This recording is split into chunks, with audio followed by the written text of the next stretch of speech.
예, 저번 시간에 그 시뮬레이션 모델에 대해서 설명을 했고요. 예, 그래서 파노라마 시야와 분산된 내러티브의 그런 관점에서 그 제프리 쇼의 장스 루르, 그죠? 장스 루르 이런 작품을 우리가 보았습니다. 네, 그래서 그 시뮬레이션의 모델이 여기 오늘 보면은 시뮬레이션 모델과 파노라마의 관점 이런 것을 조금 더 살펴보면은 이러한 시뮬레이션 모델은 파노라마라는 기술적 매체의 발명 이후로 미메시스 관점에서 혼용되어서 사용해 왔다 라고 얘기를 할 수 있어요. 저번 시간에 얘기했듯이 그 미메시스라고 하는 것은 2000년간 문학과 예술의 그러한 현실 재현의 관점에서 이론적인 그런 중심으로서 이렇게 작용해 왔다 그렇게 얘기했죠. 그래서 우리가 지금 이 시간에 계속하고 있는 그런 컴퓨터 또는 디지털 예술과 문화에서는 그와 상반되게 시뮬레이션 모델이 주도적인 역할을 해왔다 이런 뜻인데, 근데 이 갑자기 이렇게 시뮬레이션 모델이 갑자기 이렇게 나타난 것이 아니고 미메시스의 그런 관점 속에서도 시뮬레이션의 관점이 이렇게 이제 섞여서 나타나기 시작해 왔다라고 하는, 그게 시작이 그 파노라마라고 하는 매체에서부터 그렇게 사용되어 왔다라고 하는 것을 내가 저번 시간에 얘기를 했습니다. 예. 이 파노라마는 기술 매체의 발명 이후로 미메시스 관점에 혼용되어 사용되어 왔지만은 전자매체 시대의 의미에서 그 특성이 두드러지게 나타나기 시작한 것은 아방가르드 예술과 나치즘 예술 이후다라고 얘기를 할 수 있고요. 현실이 영화화되고 영화가 현실되는 그러한 영화로서 레니 리펜슈탈의 뉴른베르크 전당대회를 영화한 의지의 승리, 트리움프 데스 빌런스 1934년이라는 작품이죠. 그 다음 바이트 하란의 나르백 1943년, 이런 것은 실제와 재현사회의 거리감을 완전히 없애버림으로써 시뮬레이션 효과를 부여하고 있다 이렇게 했죠. 이 바이트 하란, 뭐 이게 나오는 레니 리펜슈탈 마찬가지로 이 바이트 하란이라는 사람은 나치 시대에 아주 뭐랄까요, 충성을 했던 그런 감독입니다. 특히 이 바이트 하란 이 사람은 굉장히 악명이 높아요. 악명이 높은 사람이고 뭐 유대인을 굉장히 비하한 그런 영화도 만들고 그런 사람입니다.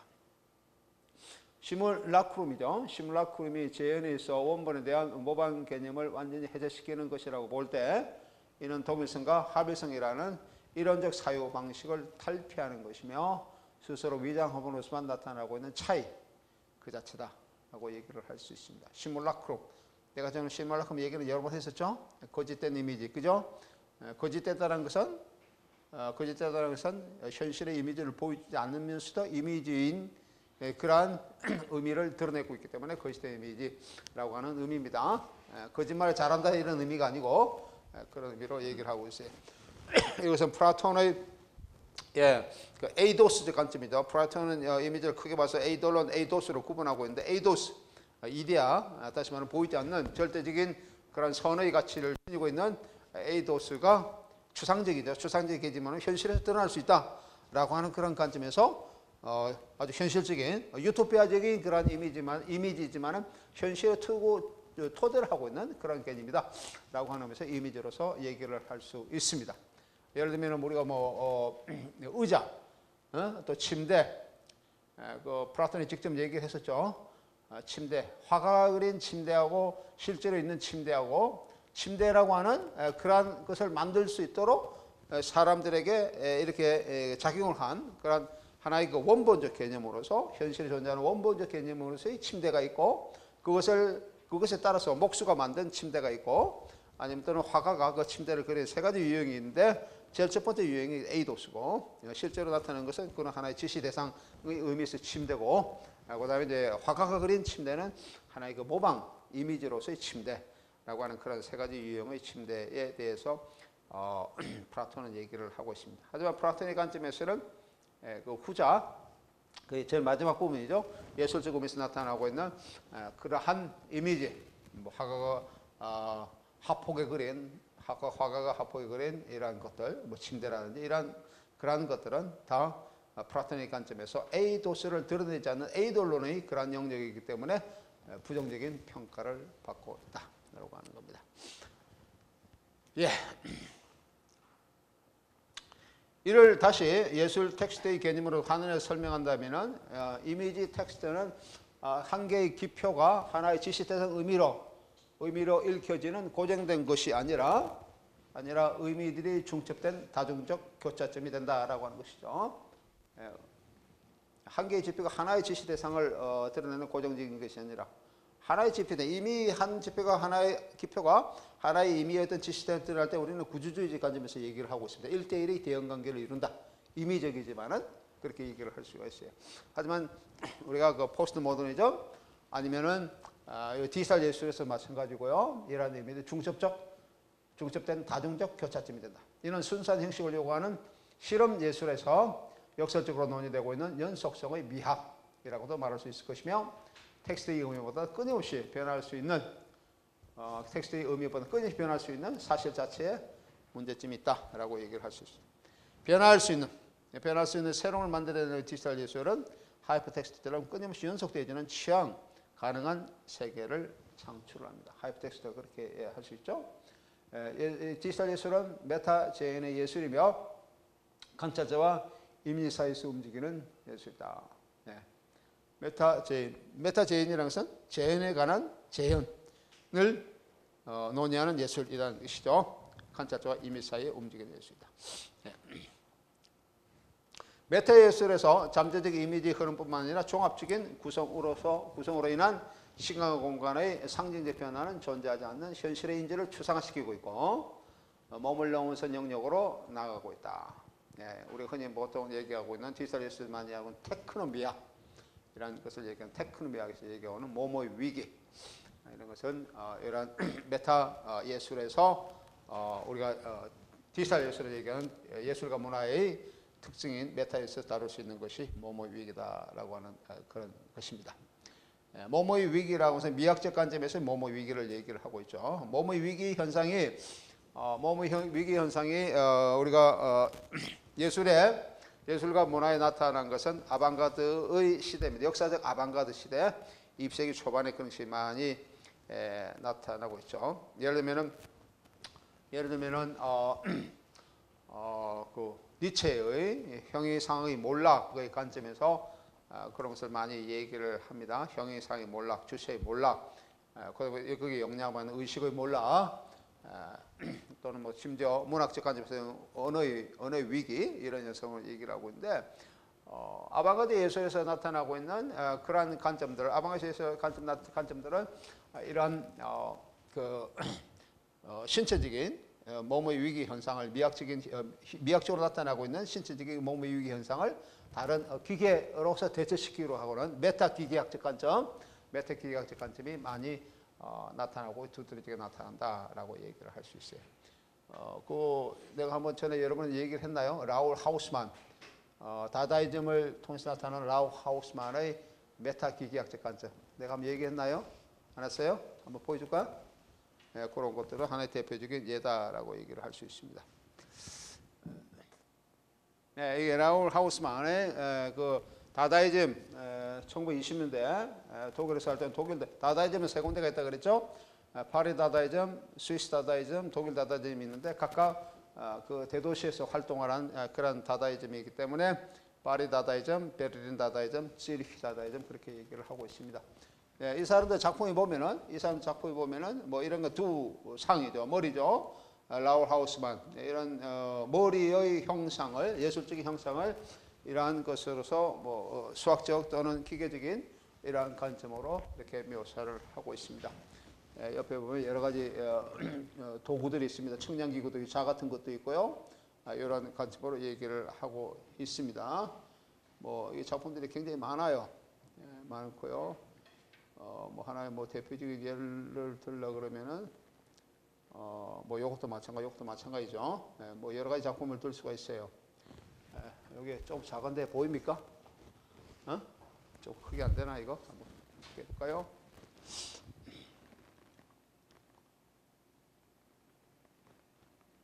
더 작아졌네. 더 작아졌어. 뭐 할 수 없는 것 같아요. 여기 보면은 이 사람 머리는 보이죠? 얼굴이 이 사람 머리에 보면은 여러 가지 기계 장치들이 막 머리에 심겨 있는 그런 것처럼 보이죠. 머리에 이식돼 있는 것처럼 보여요. 여기 보면 뭐 자동차, 이 당시에는 자동차가 있었기 때문에 자동 핸들 같이 들어가 있고 여러 가지 기계 장치들이 이 사람 머릿속에 심겨져 있습니다. 그러니까 이제 이런 메타 기계학적 관점이에요.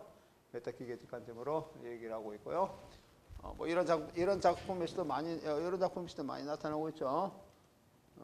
이 작품, 이건 콜라주, 라울 하우스만의 콜라주라는 작품인데, 콜라주 마침에 다다라는 용어도 있고, 다다가 무엇이냐라고 하는 다다적 개념을 이렇게 이제 회화적 표현으로 가지고 여러 가지 콜라주 작품들이 여러 개 들어가 있어요. 여기서도 마찬가지로 이런 기계 장치들이 많이 나타나고 있습니다. 그리고 또 뭐뭐의 위기 현상과 상당히 커다란 관점을 지니고 있다라고 합니다. 이게 여기에 내가 지금 잠깐 소개한 다다이즘뿐만 아니고 그 이탈리안 미래주의, 이탈리안 퓨처리즘 이런 데서도 뭐뭐의 위기 현상과 연관된 메타 기계학 관점이 굉장히 많이 논의되고 있습니다.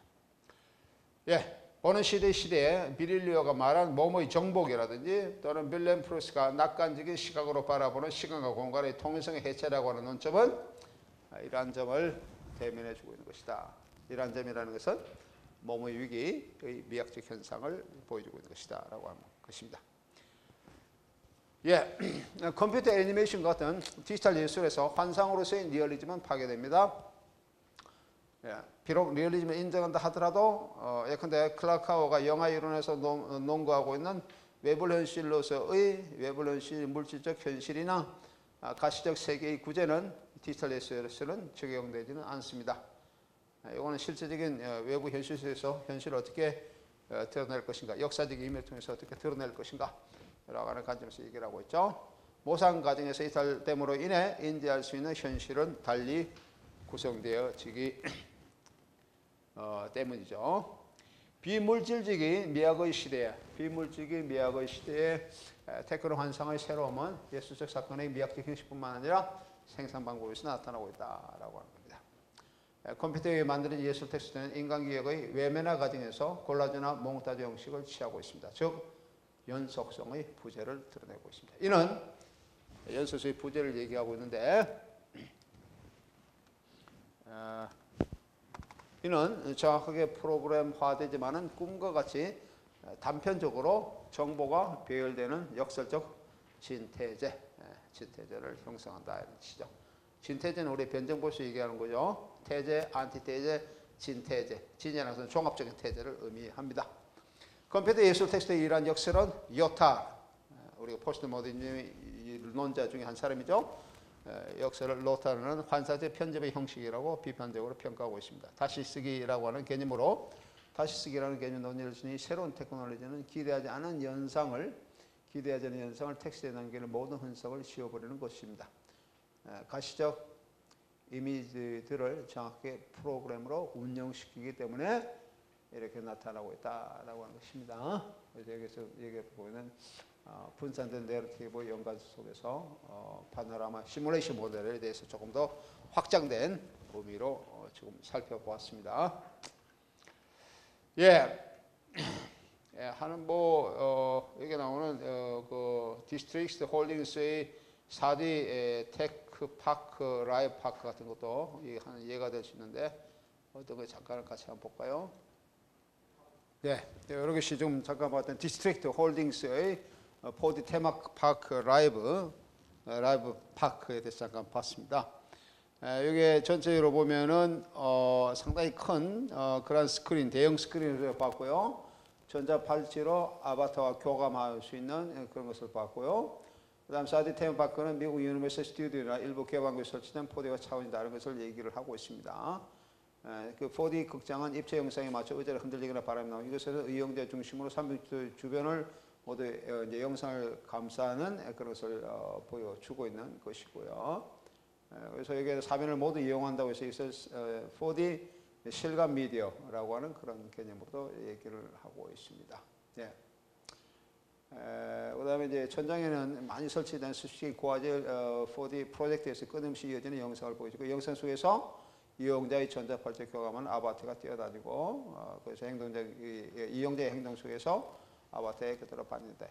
조금 아까 조금 전에 나왔던 것에 조금 이제 비판적인 의미도 나왔었죠. 조금 더 새로움을 나타내야 된다. 이제 우리가 현실에 3D의 현실 속에서 우리가 그냥 노출될 수 있는 여러 것을 볼 수 있는 그런 것인데 여기 나오는 콘텐츠라든지 또는 이것을 보여줄 수 있는 그러한 방식이 시각의 방식이 그렇게 큰 새로움은 없다라고 하는 새로운 점을 강조해야 된다라고 하는 것을 조금 이렇게 얘기도 있었습니다. 또 뭐 삼각형 프리즈를 하면 거울방, 미르 형태의 게임방, 로봇 제작자가 공동 개발 지금 춤추는 로봇 이런 다양한 그런 곳이 여기서 제시되고 있고요. 각각의 공간은 하나의 주제와 얘기를 연결되어 있어 모든 걸 둘러보는 거대한 판타지 소설을 몸으로 체험하는 그런 공간으로서도 얘기를 할 수가 있습니다. 그 다음에 디지털 콜라주, 아까 콜라주 얘기 나왔는데 디지털 콜라주. 아까 콜라주 우리가 다다이즘스 콜라주가 나왔죠. 라울 하우스만의 경험에서 본 것처럼 콜라주가 나왔는데 디지털 콜라주 조금 더 살펴보도록 하겠습니다. 시간과 여러 공간층으로 확대된 콜라주는 이미지가 동시적으로 다양하게 움직이는 것을 보여주고 있습니다. 이것은 피지 콜라주라고 부를 수 있다. 이건 내가 앞에 우리가 처음 이 강의 처음 얘기했던 피지 콜라주를 한번 얘기한 것 같아요. 이미지 속에 다른 이미지 그리고 그 안에 또 다른 이미지들이 군집해 있는 디지털 예술은 3차원 이상의 공간에서 움직이고 있는 이미지 예술이다라고 하는 것이고 안드레스 카우프만의 위대한 예술사 라지 아트 히스토리 또는 그로세 쿤스트 게시시대 마시너리에서 이 작품이 이제 디지털 콜라주를 보여주고 있는 하나의 대표적인 예라서 이렇게 소개를 할 수가 있습니다. 또는 티파니 홈즈의 노체테 입숨, know thyself, 너 자신을 알라라고 해서 스스로 쪼개지면서 벗겨지는 이미지를 보여준다 이런 식으로 이런 점에서 디지털 콜라주라기보다는 데콜라주, 스스로 보여지면서 이제 벗겨지는 그 층이 이렇게 자꾸 콜라주는 자꾸 이렇게 모아서 새로운 예술 형식으로 만들어가는 건데 집적되는 그런 의미인데 거꾸로 보는 그 사용자 앞에서 자기 그런 껍질을 벗듯이 하나의 층이 자꾸 벗겨나가는 이러한 관점에서 새로운 어떤 이미지를 재생한다, 보여준다는 것이 데콜라주 기법이다 라고 얘기를 할 수가 있습니다. 이 작품은 전체가 인터페이스가 된 것을 나타내고 있습니다. 디지털 콜라주는 아방가드 예술의 전통 속에서 이어지는 것으로서 관람자에게 미디어의 개입을 인식하게 하는 하이퍼메디에이션이죠. 과 그렇지 않은 직접성 immediacy의 관계 속에서 놓여 있습니다. 직접성이라고 하는 것은 직접성이라는 것은 매체가 자기가 매체적 성향을 드러내지 않고 관객에게 또는 시청자에게 그대로 현실을 보는 것 같은 아니면 현실 속에 들어와 있는 것 같은 그런 효과를 드러내고자 하는 그런 욕망, 매체의 욕망을 직접성이라 그럽니다. 여기 나오는 하이퍼메디어는 그렇지 않고 자기가 보는 이러한 매체적 현실 또는 매체의 재현이 하이퍼로 이제 매개된다라고 하는 것을 드러내는 것을 하이퍼메디어적 관점이라고 얘기를 할 수가 있죠. 문자주의, 사전몽타주, 문자주의 사전몽타주, 팝업 등의 그래픽 디자인의 토대로 두고 있는 멀티미디어, 퍼포먼스 그로임, EBN, Emergency Broadcasting Network라고 그러죠. Emergency Broadcasting Network, 앨범 텔레커뮤니케이션 붕괴, 그 다음에 이제 Electronic Behavior Control System, 레지던스의 프릭쇼 등은 그런 하나의 예이다라고 이렇게 텔레커뮤니케이션 붕괴 여기 한번 잠깐 볼까요? 텔레커뮤니케이션 브레이크다운인데요. 여기 한번 있는지 잠깐 보도록 하겠습니다. 퍼포먼스 그룹입니다. 그래서 여기 나오는 멀티미디어 퍼포먼스 그룹인 EBM, Emergency Broadcasting Network의 앨범 중에 텔레커뮤니케이션 붕괴를 우리 잠깐 봤습니다. 컴퓨터 화면에 그래픽으로 채워지는 창문들은 인터페이스 역할을 하고 있습니다. 우리 많은 창문들이 있었죠. 그 하나하나 들어가면 또 다른 인터페이스로 또 다른 이미지를 보여주고 있는 그런 겁니다. 하드웨어에서 소프트웨어로 이동하고 있는 텔레커뮤니케이션 변화를 보여주고 있습니다. 소프트웨어로 이동하고 있다는 것을 보여주고 있는 거죠. 텔레커뮤니케이션 붕괴는 이전의 영화나 텔레비전 프로그램을 디지털 클립으로 만든 것입니다. 요즘 우리 텔레비전에 우리 삼성 텔레비전 같은 데 보면은 하나의 창들이 있어. 그 창을 이제 앱이죠. 요즘은 앱으로 얘기하는데 그 당시 앱이 아니고 하나의 창의 개념이었는데 컴퓨터의 창문처럼 거기서 하나의 삼성 같은 데 보면 앱을 누르면 소프트웨어의 기능을 많이 하고 있죠. 또 다른 그런 환경으로 연결되고 있는 그런 것을 보고 있는데 이거는 창문 개념으로서 그렇게 작동하는 기법을 얘기를 해주고 있습니다. 앤디 워셔스키와 레리 워셔스키 형제 감독의 영화 스피드 레이서에서도 디지털 콜라주를 많이 나타나고 있고요. 이 영화는 요시다 타츠오의 1967년 일본 TV 만화 영화 시리즈 마하고고, 우리나라에서는 이제 달려라 번개호 이런 식으로 이제 번역돼서 나타나고 있습니다. 마하고고의 판타지 판타지를 영화로 만든 것이 이게 스피드 레이스라는 것이 되겠습니다. 디지털 레이스의 가상은 현실에 효력을 미치는 점에서 실제적이지만 이는 비실제성 또는 지시 대상이 없지만 구체적으로 실제하는 것을 얘기를 합니다. 가상적인 것에서 가상적인 실제적인 것으로 또는 실제적인 것에서 가상적인 것으로의 전환을 자유롭게 해주는 가상현실의 개념은 인터페이스와 밀접한 관계를 지니고 있다라고 얘기를 할 수가 있고요. 밀접한 관계를 있고, 그 다음에 인간과 컴퓨터가 만나는 지점이 인터페이스인데, 인터페이스는 인간과 컴퓨터를 만나는 지점을 얘기하는데, 이 개념은 기술정보 사회와 인간, 문화를 설명하는 키워드가 되고 있습니다. 가상공간 속에서 객체는 묘사하는 것과 묘사되는 것과의 차이가 없어짐으로 인해서 지시대상과의 관계가 추상예술과도 같다. 지시대상, 이게 시뮬레이션, 지시대상이 없다. 그것이 이제 시뮬레이션의 관점에서 커다란 의미를 지니고 있다라고 얘기를 할 수가 있습니다. 디지털 예술의 이미지에는 공간이 아니라 시간이, 그리고 변형의 이미지 언어를 지니고 있는 아이콘적 도상적 요소가 지배적으로 나타나고 있습니다. 전자매체 예술의 반예술적 특징은 전자매체가 아닌 매체로 미학적 효과를 재생산하려고 하는 전통적 예술의 존재적 근거를 파괴시키는 것입니다. 전자예술은 반예술 특징을 가지고 있는데, 이것은 전자예술이 아닌 매체로 미학적 효과를 재생산하려고 하는 전통적 예술의 존재적 근거를 파괴시킨다라고 하는 의미에서 반예술적이라는 의미예요. 이러한 현상은 문학의 분야에서도 새로운 상상력을 불러일으키게 됩니다.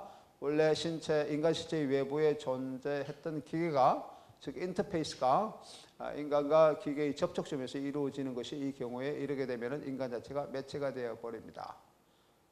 인간의 몸에 아까 그 다다이즘의 관점에서 예를 우리가 보았습니다만은 어떤 기계가 그 당시에는 실제로 이제 인식되는 것이 아니고 그렇게 되는 그런 주제 또는 이러한 관점을 다시 한번 보여준다는 의미에서 메타 기계학이라고 얘기할 수 있는데, 이제 실제로 현재에서는 우리가 디지털 예술의 시대에서는 그런 게 이제 많이 나타나고 있죠. 뭐 가장 대표적인 것이 사이보그 같은 것은 가장 대표적인 예라고 할 수가 있습니다. 사이보그는 어떤 기계적 것이 우리 몸속에 실제로 들어오는 것을 얘기하는 거죠.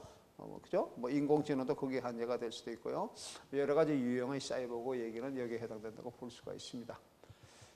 가상현실이 현실을 앞대어 버리는 순간 현실이라고 생각된 세계가 사실은 시각적으로 생산된 픽션의 세계일 수도 있습니다. 시각적으로 생산된 픽션의 세계. 그래서 우리가 흔히 디지털 예술과 문화는 리얼리즘을 사실은 제시할 수는 없습니다. 왜? 현실에 토대를 두고 있지 않기 때문에 리얼리즘이라고 하는 그런 관점을 보여줄 수가 없어요. 그렇기 때문에 어떻게 보면 우리 다큐멘터리라는 영역이죠.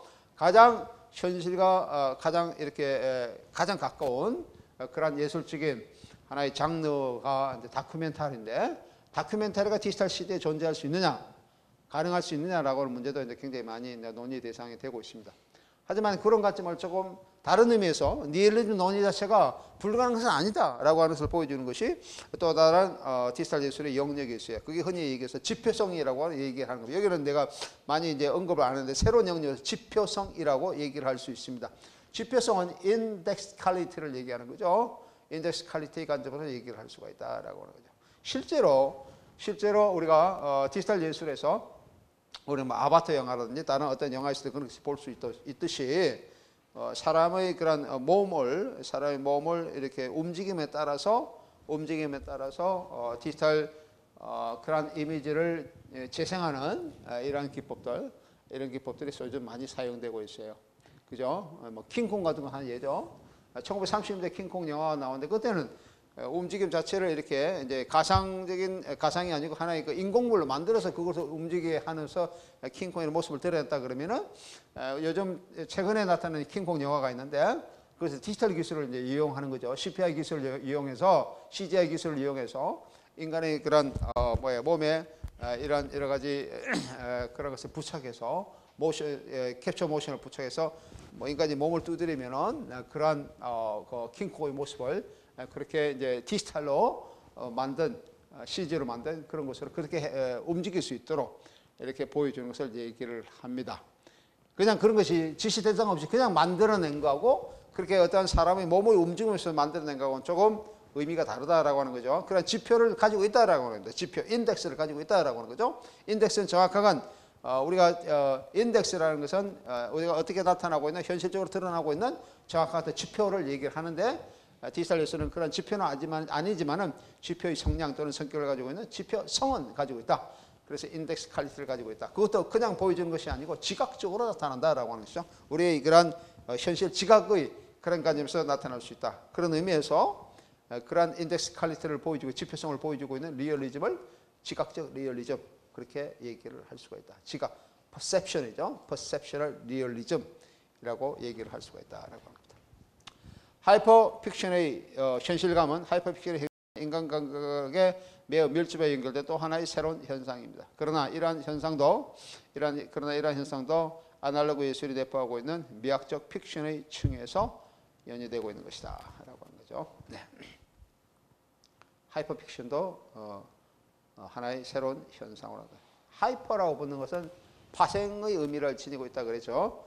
현실과 또 다른 파생된 어떤 현실 그런 의미에서 하이퍼 현실 또는 하이퍼 현실감 하나의 새로운 현상으로서 그렇게 얘기를 할 수 있는데 이것은 하이퍼라는 것은 현실과 완전히 현실의 기반을 두고 있지 않은 건 아니죠. 현실과 비현실의 경계를 드러내고 있다는 관점에서 현실의 어떤 영역을 지니고 있다고도 얘기를 할 수 있습니다. 이런 것은 아날로그 예술이 내포하고 있는 미학적 픽션의 층에서 얘기를 할 수 있다. 예, 디지털 사진도 잠깐 볼까요? 컴퓨터 사실주의를 극복한 것이죠. 그 포토리얼을 극복하고 사진 사실주의 그래픽, 필립 스테디만의 베르메르 수업 효과, 마고니 호리 컴퓨터 그래픽 이런 것 하나 이해가 됩니다. 뭐 JT 알루 디지털 사진, 알루 디지털 사진 또는 상호작용성 디지털 사진, 뭐 이런 것들 하나의 그 예라고 얘기를 할 수 있는데. 이게 제프티 알루 뭐 이런 사진들은 디지털 사진을 보여주고 하나의 대표적인 예이죠. 네, 뭐 이런 것이 이 사람이 이제 여기 디지털 사진으로 찍은 이런 것이 여기 이 사람의 작품입니다.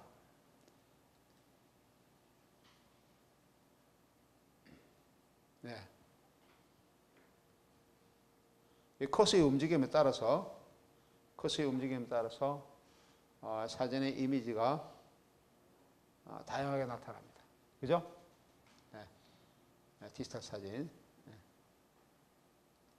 이렇게 등장하고 있습니다. 뭐 여러 가지 작품들이 있어요.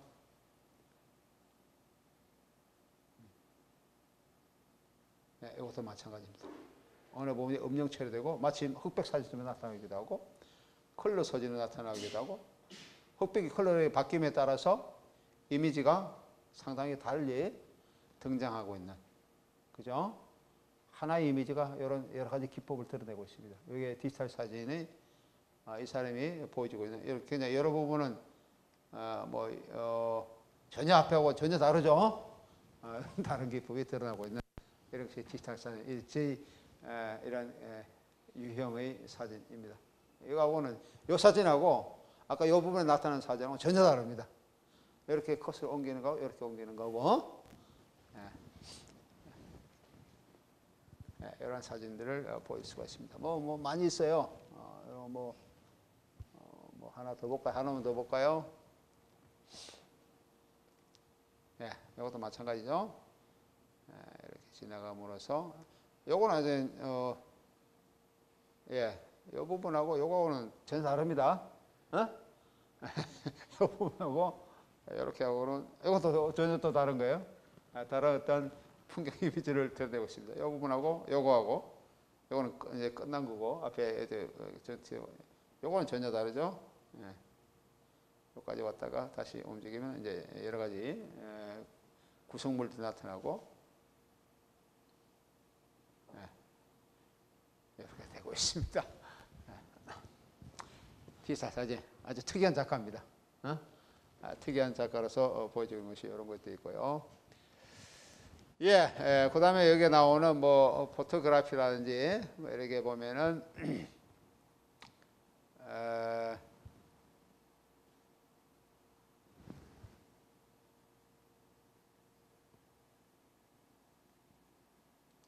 네, 뭐 여러 가지 작품들이 있어요.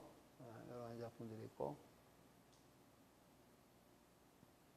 슈어 리얼리티 나타나는 작품들이 있고,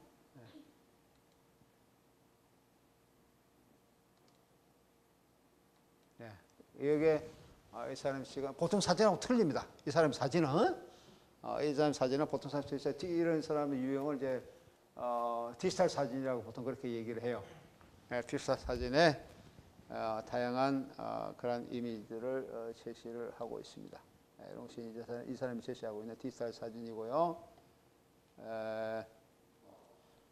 상호작용성도 하나의 예를 들 수가 있을 것 같은데 여기 나오는 3D 이미지 시퀀스, 3D 랜드스케이프 한번 잠깐 어떤 것이 있는지 한번 볼까요?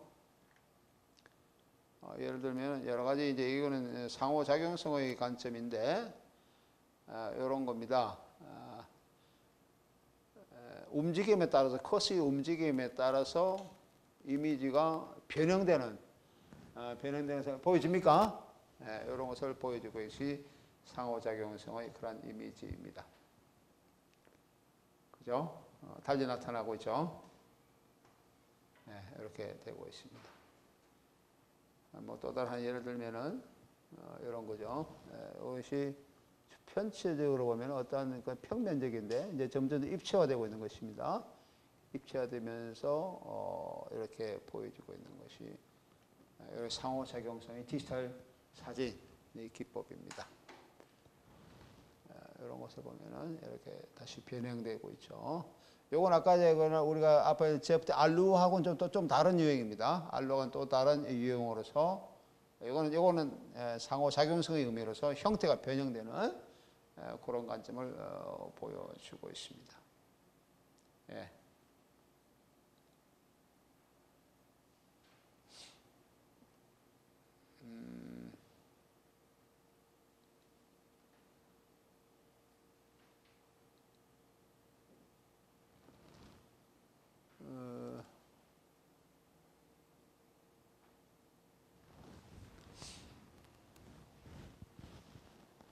보입니까?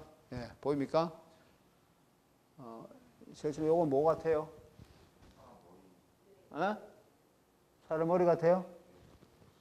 조금만 움직여 볼까요?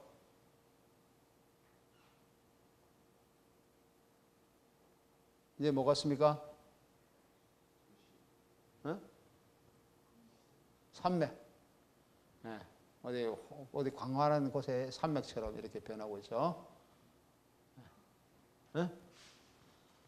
이게 좀 구체적으로 이쪽 방향으로 하니까 구체적으로 이제 또 어떤 산맥의 어떤 한 부분들이 세밀하게 나타나고 있습니다. 이런 식으로 돌아가니까 이렇게 되는 거예요. 그죠? 또 다른 한 예를 볼까요?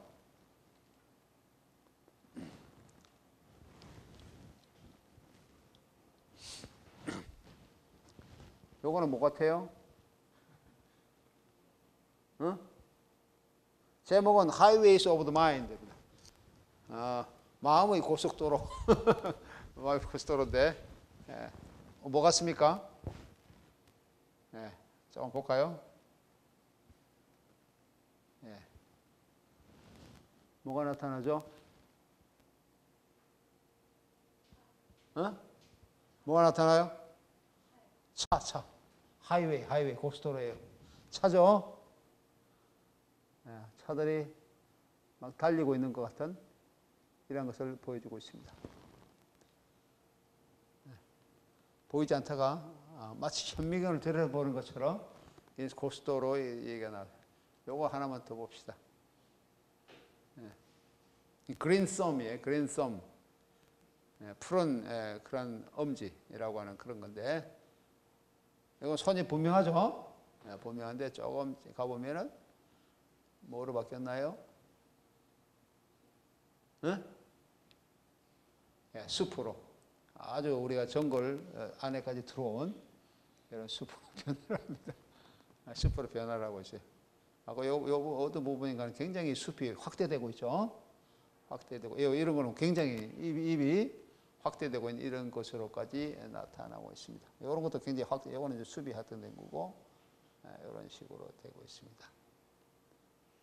조금 재밌죠? 하나만 더 봅시다. 본 김에 하나만 더 보면은 이거는 제목이 데저트 본입니다.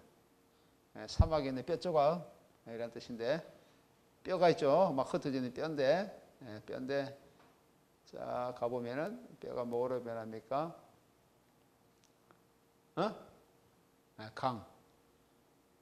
강과 경계를 치고 있는 어떠한 부분으로 나타나고 있습니다. 역시 황야의 한 부분 같죠, 그죠? 뒤에 멀리 바다가 보이고 조금 이렇게 움직이니까 이러한 곳에 아주 세밀하게 밑바닥까지 들어오는 이런 것까지도 제시를 하고 있습니다. 움직여 보니까 이런 식으로 막 보여요.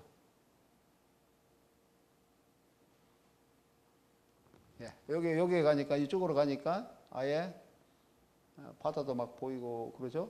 코스의 움직임에 따라서 이렇게 바다까지도 막 보이는 그런 것이 되겠습니다.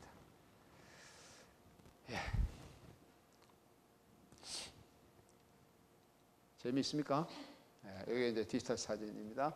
디지털 사진 상호작용성을 보겠습니다. 인터랙티브 프레쉬가 되겠습니다. 디지털 콜라주.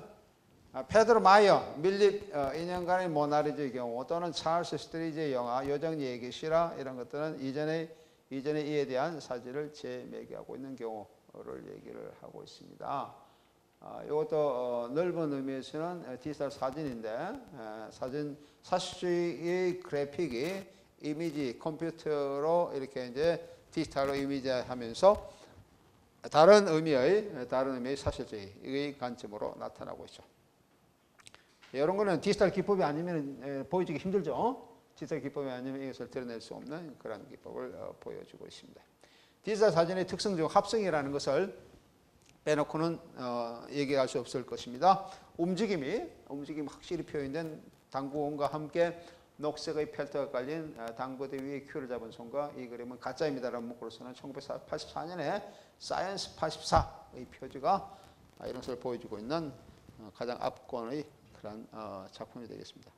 이러한 컴퓨터 변조 사실의 판매를 촉진하기 위해서다. 뭐 그렇게 설명을 하고 있고요. 이런 것이 이제 디지털 그 관점으로 얘기를 하고 있습니다. 다음에는 사이버네틱스 부분을 보겠습니다. 이 부분 여러분 없죠? 오늘 내가 다시 한번 올려놓도록 하겠습니다.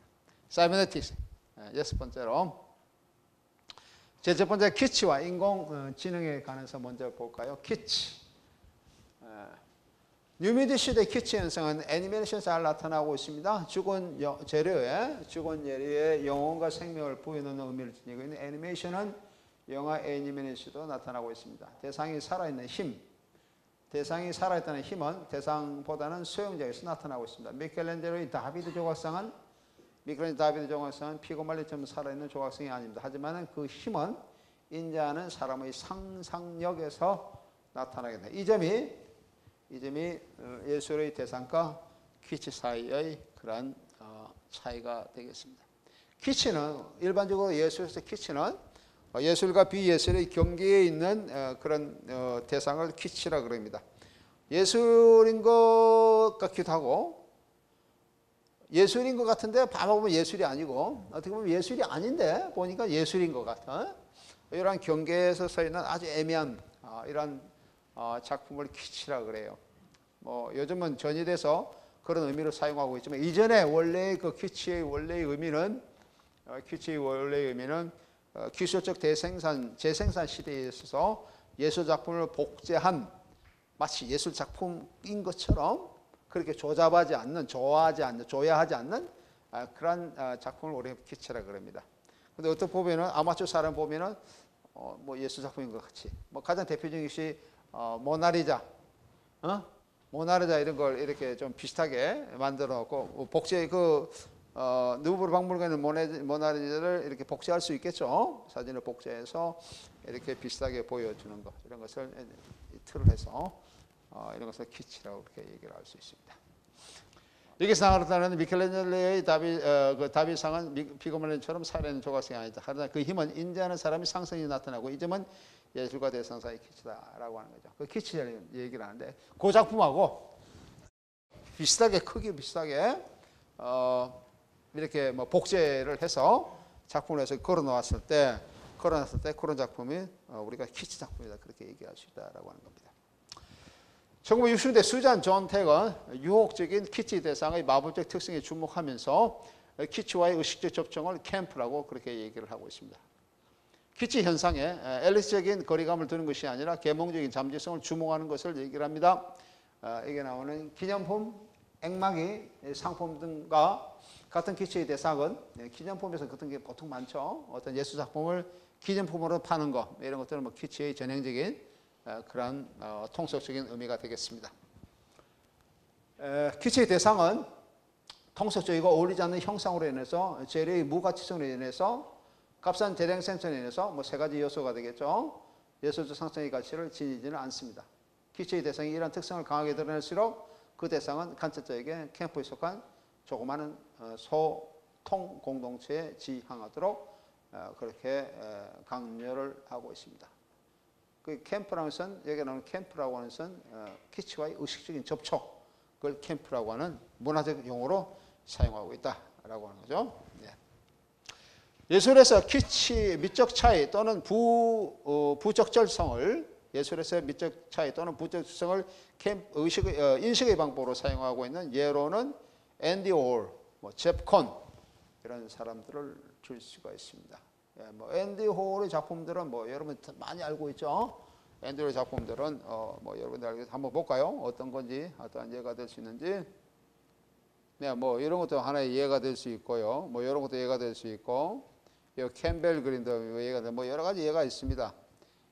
특히 그 누굽니까? 마릴린 몬로 작품을 조그맣게 사진을 해서 굉장히 많이 붙여놓은 그런 작품이 있는데.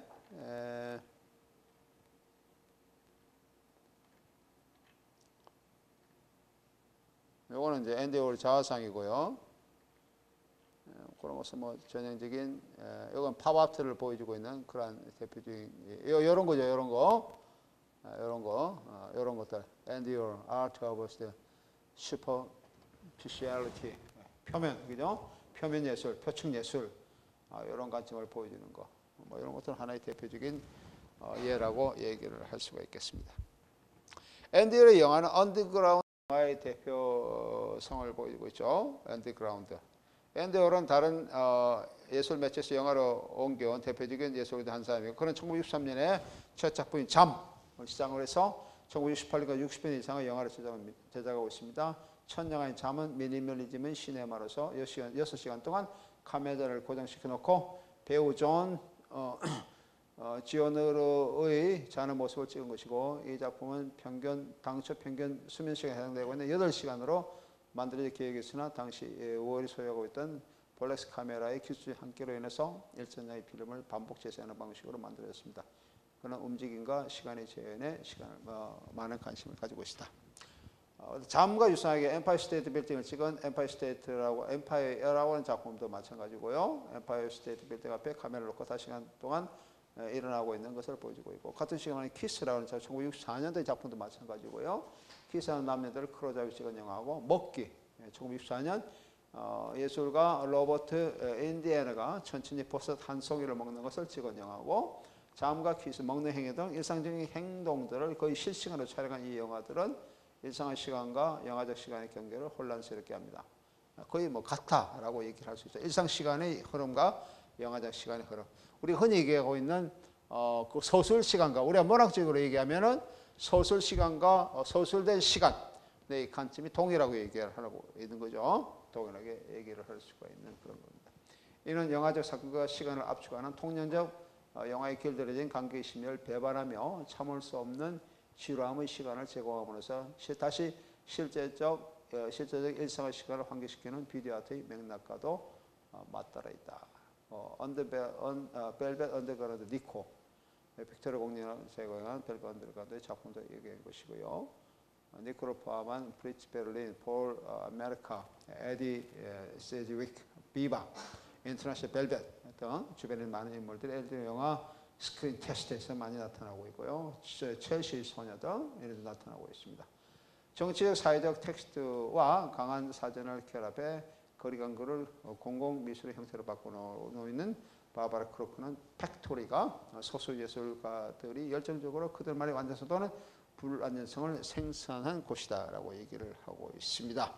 앤디 오어의 편집기법, 프레임의 반복, 구조의 긴장 등은 영화기법을 다른 예술에서 응용하도록 그렇게 하고 있습니다. 인공지능 또는 안드로이드, 우리가 얘기하고 있는 아까 그 인공지능적 관점에서 얘기할 때 그 역사적인 그런 관점을 지니고 있어요. 키치와 인공지능, 우리가 키치 예술에 잠깐 얘기를 하고 있는데 넓은 의미에서 인공지능도 그 키치 영역이다라고 얘기를 할 수 있는 부분이죠.